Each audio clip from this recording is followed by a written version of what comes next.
오늘은 예수님께서 예루살렘에 입성하신 종료 주일입니다. 예루살렘에 있는 사람들이 얼마나 예수님을 환영했습니까? 그리고 드디어 이제 예루살렘에 입성하신 예수님께 놀라운 기대를 했을 것입니다. 드디어 이제 로마로부터 완전히 해방되는 날이 다가왔구나. 놀라운 역사들이 벌어지겠구나 라고 기대를 했을 것입니다. 그런데 예수님께서는 예루살렘에 입성하신 이후 십자가에 달리시기까지 그 고난주간 동안에 그 어떤 기적도 일으키시지 않았습니다. 어떤 치유도 일으키시지 않습니다. 어떤 신적 능력도 발휘하지 않습니다. 철저하게 무력한 인간의 길, 연약한 인간의 길을 걸어가십니다. 조롱당하시고 침뱉음 당하시고 가시관 쓰시고 채찍에 맞으시고 그럼에도 불구하고 그 어떤 곳에서도 어떤 신적 능력도 발휘하지 않으셨습니다. 예수님의 신성은 완전히 감추어졌습니다. 예수님께서는 온전한 인간의 길, 연약한 인간의 길, 고통을 그대로 겪는 인간의 길을 걸어가십니다. 예수님께서 십자가에서 숨을 거두시기까지 십자가 위에서 7 말씀을 하십니다. 이것을 가상칠언이라고 말씀하죠. 예수님의 이 가상칠언 7 말씀은 예수님께서 어떤 분이신지 그리고 그 예수님을 따르는 우리의 제자들의 삶이 어떠해야 하는지를 더욱 밝히 드러내 보여줍니다. 예수님의 7 말씀은 사복음서에 흩어져 있습니다. 그 순서가 정확히 어떤 순서대로 말씀하셨는지는 정확히 알 수는 없습니다. 그러나 대략 서로 이런 순서대로 진행됐겠구나 라고 서로 인정하는 그런 부분들은 있습니다. 첫 번째 말씀입니다. 예수님께서 십자가 위에서 첫 어떤 말씀을 하셨습니까? 누가복음 23장 34절의 말씀입니다.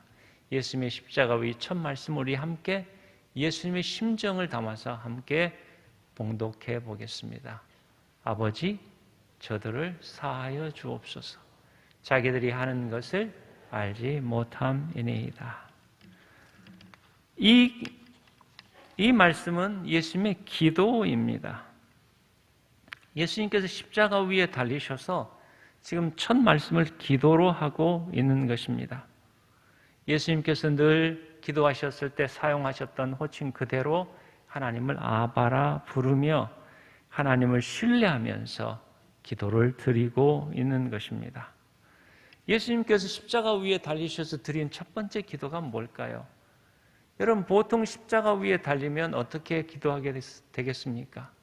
우리가 어떤 고난을 당하면 어떤 기도를 하게 되겠습니까? 저를 구출해 주십시오. 이 고난이 좀 사라지게 해 주십시오. 이 고통으로부터 자유롭게 해 주십시오. 아마 이런 기도를 드리는 것이 일반적이었을 것입니다. 그런데 예수님은 그런 기도를 전혀 하시지 않습니다. 자신의 고통을 감해주거나 구출해달라는 기도를 하는 대신에 오히려 자신을 십자가에 못 박으라고 외치는 무리들을 용서하는 기도를 하십니다. 그들을 용서해달라고 기도하신 거죠. 누가복음은 그 무리들의 광기를 이렇게 표현합니다. 누가복음 23장 21절의 말씀이죠. 우리 함께 봉독해 보겠습니다. 그들은 소리질러 이르되 그를 십자가에 못 박게 하소서, 십자가에 못 박게 하소서 하는지라. 십자가에 못 박으라고 소리치고 있습니다. 여러분, 이들이 어떤 존재였습니까? 이들이 예수님을 어떻게 환영했습니까? 그들은 종려나무 가지를 흔들면서 예수님을 얼마나 열렬히 환영했습니까? 그 열렬히 환영했던 그 입 똑같은 입으로 이제 십자가에 예수님을 못 박으라고 그렇게 소리치고 있는 것입니다. 여러분, 이런 상황을 겪으면 여러분 보통 어떻게 응답하게 되기가 쉽습니까? 그들은 또한 예수님을 조롱합니다. 네가 하나님의 아들이거든 너 구원하고 좀 내려와 봐라 이렇게 조롱합니다. 여러분, 이런 상황을 닥치면 보통 어떻게 응답하겠습니까? 그들이 어떤 사람들입니까? 예수님께서 사랑하셨던 백성들입니다. 그들 가운데 놀라운 치유의 기적도 많이 일으키셨습니다. 그들을 가르치셨습니다. 자신의 삶의 청춘 모두를 바친 곳입니다. 자신의 모든 에너지를 다 바친 그 백성들입니다. 그런데 그들이 자신을 십자가에 못 박으라고 외치고 있는 것이죠. 보통 이럴 때면 우리 같으면 배신감에 치를 떨었을 것입니다. 혹은 어떤 점에서 보면 야, 정말 내가 저런 사람을 위해서 내 인생을 바쳤어? 내가 저런 사람을 위해서 내가 내 삶의 대부분을 희생했어? 이런 후회 막심한 그런 생각에 빠져들 수도 있습니다. 그런데 예수님은 전혀 그런 모습이 없습니다. 오히려 자신을 십자가에 못 박으라고 소리치는 그들을 용서하시는 기도를 하고 있는 겁니다. 아버지께 용서해 달라고 간구하고 있습니다. 예수님은 산상수훈에서 이렇게 가르치셨습니다. 마태복음 5장 44절의 말씀입니다. 함께 봉독해 보겠습니다. 나는 너희에게 이르노니 너희의 원수를 사랑하며 너희를 박해하는 자를 위하여 기도하라. 예수님께서 이렇게 가르치셨습니다. 예수님은 가르치신 대로 행하십니다. 예수님께서는 직접 그 말씀대로 십자가 위에서 유대 무리들을 용서하십니다. 예수님은 그 십자가에서 모든 사람들을 위한 회개의 가능성을 열어주십니다. 자기를 죽이려는 사람까지도 용서하시는 예수님의 사랑을 본다면 우리는 우리 자신도 용서받을 수 있겠구나라는 믿음을 갖게 됩니다.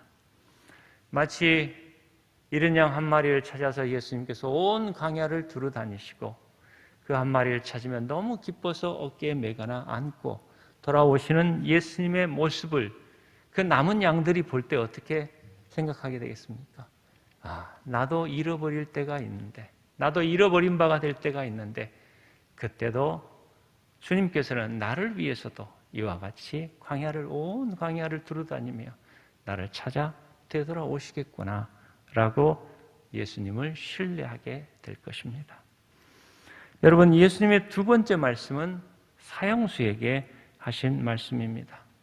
성경에는 명확하게 어느 편 사형수가 낙원에 이르게 되었는지 알 수 없습니다. 다만 오른편이 가진 상징성으로 인해서 주로 오른편 사형수로 알려졌습니다. 왼편 사형수가 예수님을 조롱합니다.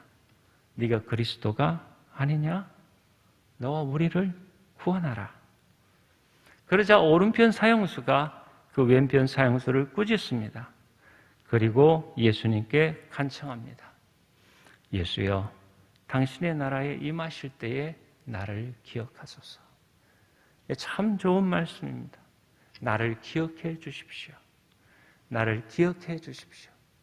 우리 또한 주님께 말씀드릴 겁니다. 주여, 나를 기억해 주옵소서.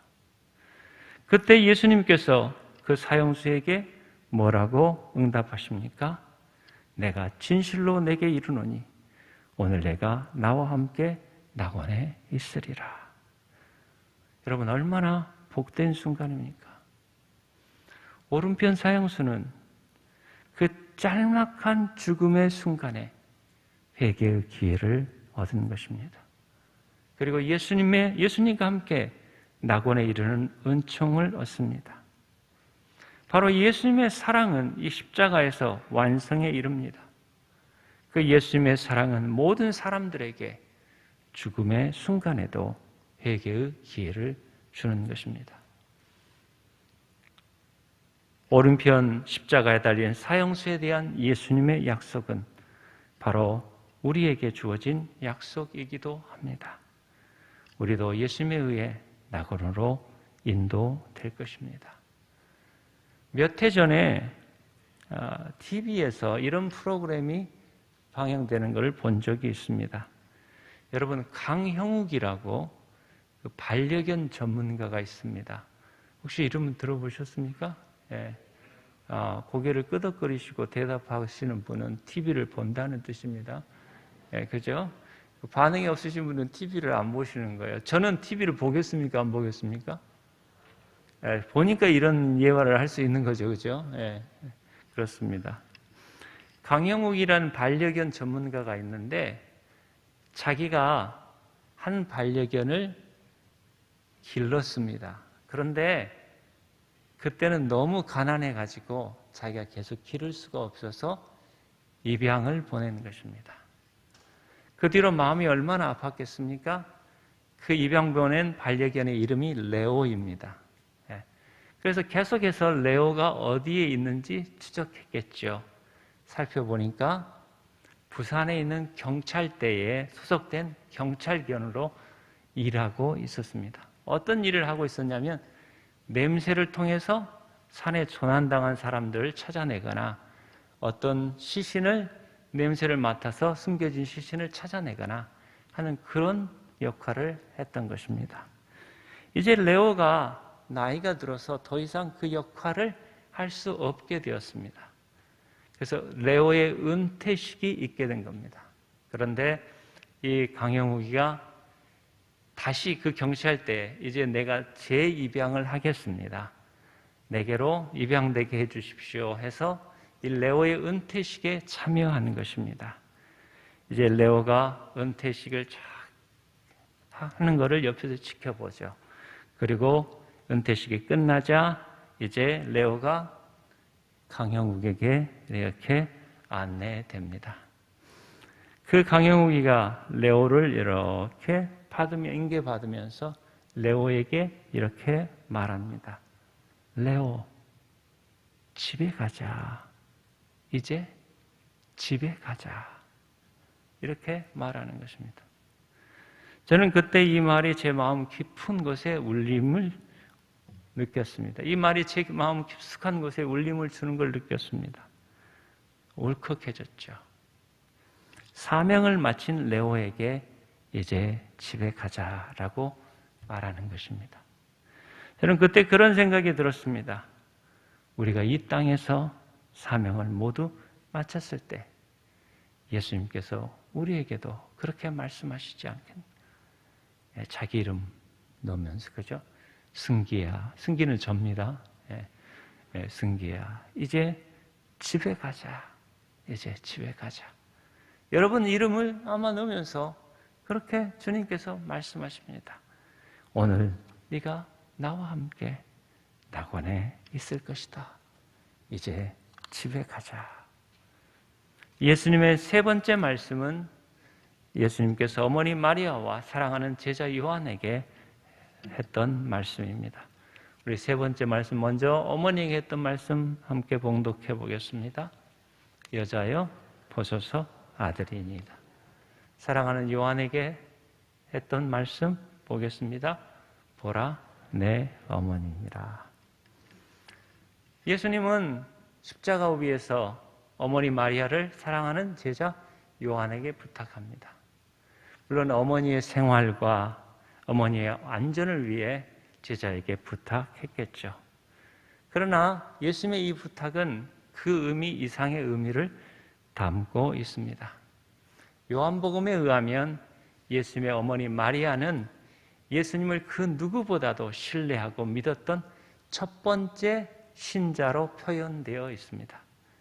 가나안 혼인잔치에서도 예수님을 향해서 무한한 신뢰와 기대를 갖습니다. 그리고 그 다른 어떤 것에 의지하지 않고 예수님께 온전히 의지합니다. 그리고 마지막 부분에 십자가 앞에서도 어머니 마리아는 다른 데로 떠나지 않고 그 십자가 앞에 끝까지 지켜 서 있습니다.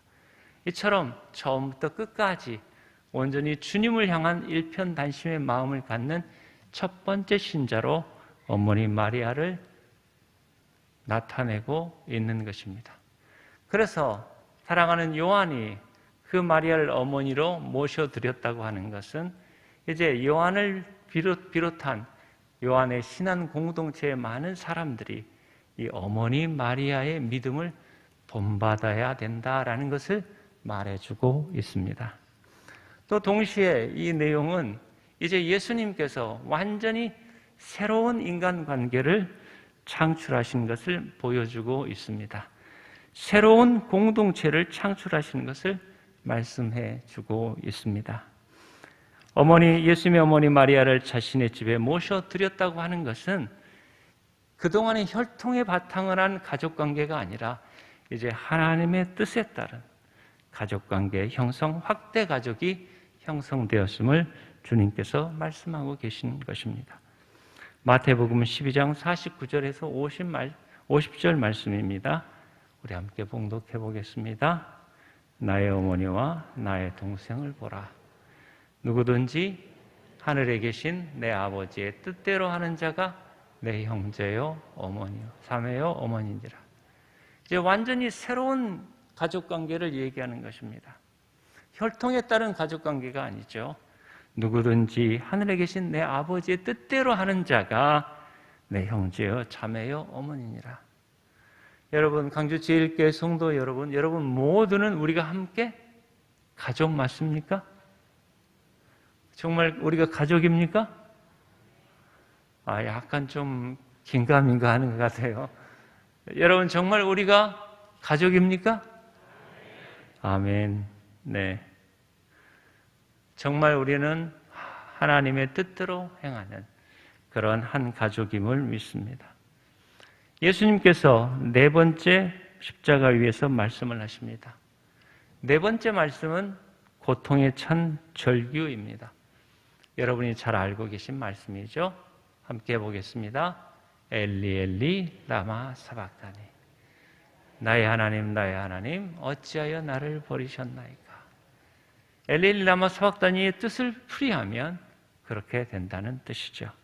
그래서 예수님께서 엘리 엘리 라마 사박다니 이렇게 절규하셨습니다. 이 절규는 시편 22편의 앞부분을 채용한 것입니다. 시편 22편 1절 말씀입니다. 한번 우리 봉독해 보겠습니다. 내 하나님이여 내 하나님이여 어찌 나를 버리셨나이까. 어찌 나를 멀리하여 돕지 아니하오며 내 신음소리를 듣지 아니하시나이까. 네. 왜 나를 멀리하십니까? 왜 내 신음소리를 듣지 아니하십니까?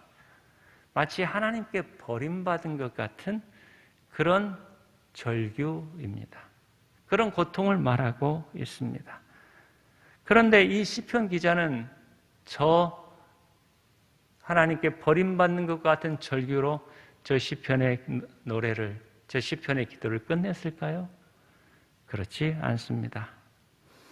시편의 기자는 그 상황 속에서도 하나님께 버림받은 것 같은 그런 상황 속에서도 절대로 하나님을 향한 신뢰의 끈을 놓지 않고 있습니다. 그 시편 기자는 시편 22편 24절에 이렇게 말하고 있습니다. 한번 우리 함께 봉독해 보겠습니다. 시작. 그는 공고한 자의 권고를 멸시하거나 싫어하지 아니하시며 그의 얼굴을 그에게서 숨기지 아니하시고 그가 울부짖을 때에 들으셨도다. 왜 나를 버리시나이까? 왜 나의 신음소리를 듣지 아니하시나이까? 이렇게 시작했던 시편의 노래가 이제 어떻게 끝나갑니까? 나의 어떻습니까? 울부짖을 때 들으셨도다. 이렇게 끝나가고 있는 것입니다. 그래서 이 시편 22편은 고통받는 의인의 승리의 노래라고 얘기하고 있습니다. 예수님이 엘리 엘리 라마 사박다니라고 하는 것은 모든 인간의 죄악들을 다 어깨에 짊어지고 그래서 하나님께로부터 소외당한 인간의 고통, 그 밑바닥까지 내려가셔서 그 인간이 겪는 그 고통을 몸소 겪으시며 그 절규를 하고 계신 겁니다. 마치 시편 22편의 기자와 동일하게 그 고통 속에서도 예수님께서는 하나님을 향한 신뢰의 끈을 놓지 않습니다. 예수님께서는 그 고통 속에서도 승리의 노래를 부르고 계신 것입니다. 여러분, 때때로 하나님께서 내 신음소리를 듣지 않은 것처럼 느껴질 때가 있습니다. 마치 하나님께서 내게서 멀리 떠나간 것처럼 느껴질 때가 있습니다. 그러나 역설적으로 하나님께서 너무 나에게 가까이 다가오셨을 땐 나는 마치 하나님께서 내게서 떠난 것처럼 보일 수가 있습니다. 왜냐? 가시거리 안에 있을 때는 가시거리에 있을 때는 보이지만 가시거리보다 더 가까이 내게로 다가오시면 보이지 않게 되는 것입니다. 여러분, 결코 하나님께서 우리를 떠나지 아니하십니다. 우리와 함께하고 계심을 믿으시기 바랍니다. 고통 가운데서도 절대로 하나님을 향한 신뢰의 끈을 놓지 않기를 바랍니다. 예수님께서 바로 죽음과 어둠의 한복판에서 인간의 고독과 무기력의 경험 속에서 하나님을 향한 신뢰를 놓지 않고 계심을 보여주십니다. 예수님의 5번째 말씀입니다. 예수님의 5번째 말씀 우리 함께 봉독하겠습니다. 내가 목마르다. 네. 여기서 목마름은 단지 육체적 목마름만을 의미하지 않습니다. 예수님께서 내가 목마르다고 말씀하신 것은 먼저 모든 일이 다 이루어진 줄 아신 후입니다. 모든 일이 이미 이루어졌다는 말은 헬라어로 테텔레스타이라는 뜻입니다. 테텔레스타이. 이 말은 다 이루어졌다 혹은 목적에 도달했다라는 뜻입니다. 영어로 하면 훨씬 쉬워집니다. It's finished. 완전히 다 끝났다는 겁니다. It's completed. 완전히 모든 것이 완성되었다는 것입니다. 뭐가 완성되었다는 것입니까? 예수님께서 이 땅에 오신 목적이 이미 다 이루어졌다는 겁니다. 예수님께서 이 땅에 오신 목적이 뭡니까? 하나님께서 하나님의 세상을 이처럼 사랑하사 독생자를 주셨으니 이는 그를 믿는 자마다 멸망하지 않고 영생을 얻게 하려 하심이라. 이 성육신의 뜻이 모두 다 이제 이루어지고 완전히 실현되었다는 것입니다. 성육신에 담긴 하나님의 사랑이 이제 온전히 실현되었다는 것입니다. 그러기에 예수님의 목마름은 하나님 아버지의 뜻을 마지막 한 점까지 온전히 이루기 위해 죽음의 잔을 기꺼이 마시려고 하는 하나님의 그런 갈망을 의미합니다. 하나님께서도 예수님 안에서 하나님의 사랑에 대한 인간의 응답을 목말라 하십니다. 여러분, 우리만이 하나님의 사랑을 목말라 한 게 아니라 하나님 또한 우리의 사랑을 목말라 하십니다. 아니, 우리의 목말라 함과 비교할 수 없을 정도로 더욱더 목말라 하십니다. 제가 학교에서 한 학생을 영적으로 상담을 한 적이 있는데요. 그 자매는 늘 고민이 이런 겁니다. 자기가 이렇게 쳐다보는 남자는 자기를 쳐다보지 않고 딴 데만 바라보다는 거예요. 그래서 자기는 늘 짝사랑만 하고 있다는 겁니다. 그래서 제가 그 짝사랑하는 그 아픈 심정을 주님께 좀 말씀드려보라고 안내했습니다. 그랬더니 주님께 말씀드리고 와서 제게 찾아왔어요. 제가 물었습니다. 주님이 뭐라고 그러시든가? 그랬더니 그 자매가 하는 얘기가 내가 너의 심정을 잘 안다. 그렇게 얘기하시더래요. 그게 무슨 뜻입니까? 내가 너를 그렇게 짝사랑한다. 내가 너를 그렇게 바라보는데 너는 나를 쳐다보지도 않고 자꾸 딴 쪽만 쳐다보고 있어. 이렇게 말씀하셨다는 것이죠. 여러분, 우리의 사랑을 하나님께서도 목말라 하십니다. 예수님의 이 목마르다는 말씀은 시편 69편 21절의 말씀의 애언이 이루어지게 하기 위한 말씀이기도 합니다. 시편 69편 21절에 우리 함께 읽어보겠습니다. 그들이 쓸개를 나의 음식물로 주며 목마를 때에 초를 마시게 하였사오니. 이 말씀이 이루어지게 하기 위해 예수님께서 하신 말씀이라는 것이죠. 예수님은 신 포도주를 마시기까지 인간의 고통을 남김없이 마십니다. 예수님의 여섯째 말씀입니다. 여섯째 말씀은 짤막한 말씀이죠. 함께 봉독하겠습니다. 다 이루었다. 좀 전에 말씀드린 테텔레스타이라는 용어를 다시 한번 사용하십니다. 예수님의 사랑이, 예수님을 통한 우리를 향한 하나님의 사랑이 완성되었음을 표현하는 것입니다. 이제 예수님께서 보여주신 그 사랑이 이제는 온 세상 안으로 퍼져나가서 모든 인간의 삶과 의식을 변화시켜 나갈 것입니다. 죽음을 눈앞에 둔 상황에서 예수님처럼 다 이루었다고 고백할 수 있으면 참 좋겠습니다. 여러분, 우리의 인생의 마지막에 다 이루었다 이렇게 고백할 수 있으면 참 좋겠습니다. 돌아보니 모두 주의 은혜요, 주님의 은혜로 맡겨주신 사명을 모두 다 이루었습니다 라고 고백할 수 있으면 좋겠습니다. 이런 고백이 우리의 고백이 되었으면 좋겠습니다. 우리 중에 누가 맡겨준 사명을 다 이루었다고 자신 있게 말할 수 있는 사람이 있겠습니까? 부족함도 많고 허물도 많고 죄악도 많습니다. 그러나 주의 은혜로 이렇게 여기까지 살아왔습니다. 이렇게 여기까지 마칠 수 있게 해주신 것 감사드립니다. 이게 우리의 사명을 다 이루었다는 우리의 고백의 의미 아니겠습니까?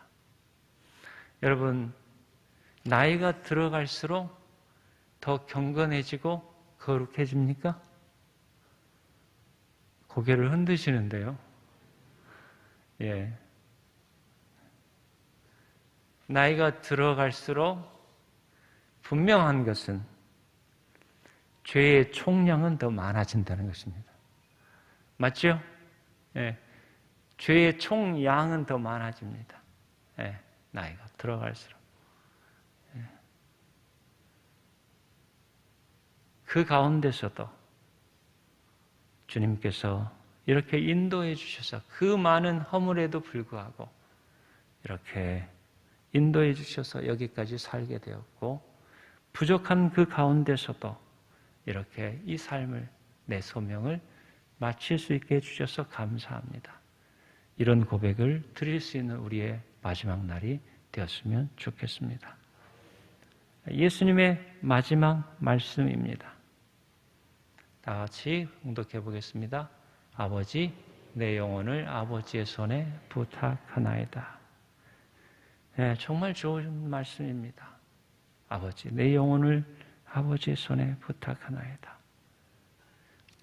엘리 엘리 라마 사박다니가 결코 하나님이 나를 버리셨다는, 그래서 하나님에 대한 신뢰를 놓아버리는 그런 고백이 아님을 여기서 우리는 더욱 잘 알 수 있습니다. 그 아버지께 자기 영혼을 부탁하는 겁니다. 바로 이 말씀은 예수님께서 하나님 아버지께 드린 마지막 기도입니다. 아버지, 내 영혼을 아버지의 손에 부탁하나이다. 마지막 기도인 것이죠. 예수님께서는 이 기도를 하시고 숨을 거두십니다. 사실 이 기도는 시편 31절 5절 말씀에 나와 있는 것입니다. 여러분, 시편 31편 5절 말씀을 읽어볼까요? 내가 나의 영을 주의 손에 부탁하나이다. 진리의 하나님 여호와여, 나를 속량하셨나이다. 원래 경건한 유대인들이 드렸던 저녁 기도인 것입니다. 예수님 바로 이 시편, 이 기도 앞에 호칭을 삽입합니다. 어떤 호칭입니까? 아바라는 호칭을 삽입합니다. 그래서 예수님은 당신의 영혼, 생명을 아바 하나님, 아빠 하나님께 부탁하는 겁니다. 아빠 하나님의 손에 자기의 영혼을 부탁하는 겁니다. 그만큼 하나님 아버지를 신뢰하고 하나님 아버지를 의지하는 것입니다. 사랑의 아버지 팔에 안긴 어린아이와 같이 하나님께로 되돌아가시는 겁니다. 이처럼 예수님께서 보여주신 죽음은 피해야 할 끔찍한 어떤 것이 아니라 사랑의 완성입니다. 예수님 안에서 우리의 죽음도 무로 소멸되는 것이 아니라 하나님의 사랑스러운 품에 안기는 사랑의 완성이 될 것입니다. 여러분, 우리도 밤마다 잠자리에 들면서 이렇게 기도할 것입니다. 아바 하나님, 내 영을 아버지의 손에 부탁합니다. 아침에 주의 인자와 성실을 보게 하여 주옵소서. 여러분, 잠자리에 든다는 것, 잠자리에 들 때 막 여러 생각들이 많이 들죠. 그죠? 예. 여러분, 잠자리에 들 때 잠 탁 들자마자 팍 잠들어 버리신 분이 있습니까? 예, 고개 끄덕거리신 몇 분 있는데요. 이분들은 정말 복 받는 분들입니다. 예, 잠자리 들면 온갖 생각들이 다 들죠. 예, 이거 다 내려놓아야 잠이 편안하게 잠들게 됩니다. 예, 그러기에 잠자리는 우리의 죽음을 연습하는 자리이기도 합니다. 예, 모든 것 다 내려놓고 이제 하나님 아버지의 품으로 들어가 안식하는 겁니다. 그래서 저녁에 잘 때마다 아바 하나님, 내 영을 아버지의 손에 부탁합니다. 그리고 아침에 주의 인자와 성실을 보게 하옵소서. 이렇게 기도하고 잠자리 드는 거죠.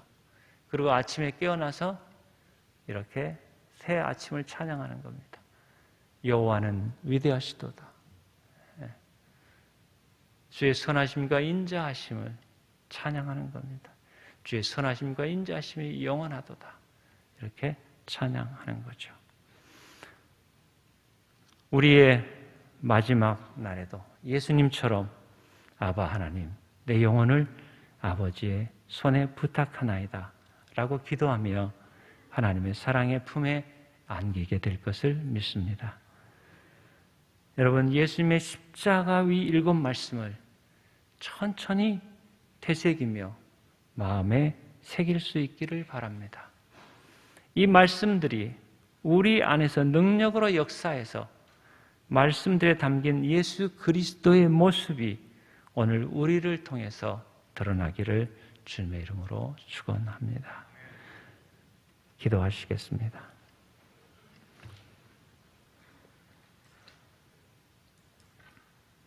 아버지, 저들을 사하여 주옵소서. 자기들이 하는 것을 알지 못함이니이다. 내가 진실로 내게 이르노니 오늘 내가 나와 함께 낙원에 있으리라. 여자여 보소서, 아들이니이다. 보라, 내 어머니라. 엘리 엘리 라마 사박다니. 내가 목마르다. 다 이루었다. 아버지, 내 영혼을 아버지의 손에 부탁하나이다. 사랑의 주님, 주님의 십자가의 7 말씀이 우리 가운데 늘 살아 능력으로 역사하게 하옵소서. 그 말씀이 이끄는 대로 순종하여 주님의 형상을 담는 우리가 되게 하옵소서. 예수 그리스도의 이름으로 기도드립니다. 아멘. 사랑하는 성도 여러분, 주님의 십자가 위 7 말씀을 기억하십시오. 마음에 새겨 놓으십시오. 한 말씀씩 떠올리며 실천해 보십시오. 우리 안에 주의 형상이 새겨지고 우리를 통해 주님이 드러나게 될 것입니다. 우리 주 예수 그리스도의 크신 은혜와 하나님 아버지의 극진하신 사랑하심과 성령님의 감화, 감동, 교통, 역사하심이 대면과 온라인으로 예배에 참여한 모든 심령들 위에, 그 가족과 일터 위에, 주님의 몸된 교회 위에, 평화를 목말라 하는 절규가 있는 곳 위에 이제로부터 영원까지 함께 하시기를 간절히 축원하옵나이다.